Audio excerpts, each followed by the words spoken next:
ఈ వీడియోలో నేను మీకు ఉండ్రాళ్ళు ఎలా చేయాలో చూపిస్తాను.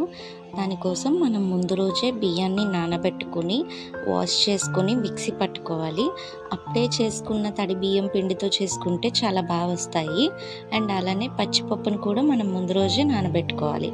ముందుగా స్టవ్ వెలిగించి కొంచెం ఆయిల్ వేసి పచ్చిపప్పు వేసి దాన్ని బాగా వేపుకోవాలి. పచ్చిపప్పు ఒక 50% ఉడికింది అన్నాక బెల్లం వేసుకుని కరగనివ్వాలి.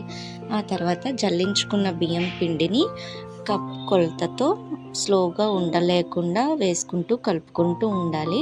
అలా పిండి మొత్తం దగ్గర పడే వరకు కలుపుకుంటూ ఉంటాం.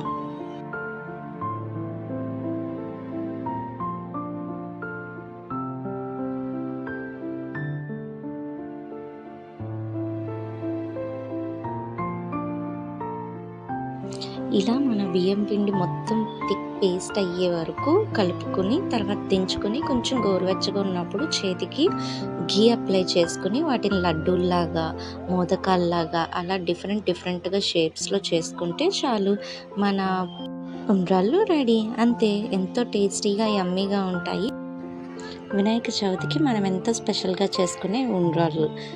చూసారు కదా ఎంత ఈజీగా అయిపోయిందో ప్రాసెస్.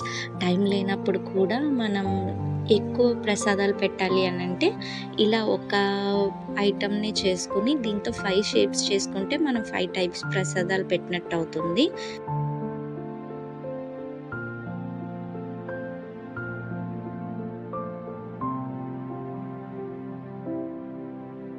మన షేప్స్ అన్నీ రెడీ అయిపోయాక వీటిని కొంచెం ఆవిరి పెట్టించుకున్నట్టయితే మనకి ఇంకా పైన హార్డ్గా అయ్యి టెక్స్చర్ అది ఇంకా బాగుంటుంది. అండ్ ఇంకొక యూనిక్ టేస్ట్ అనేది కూడా వస్తుంది.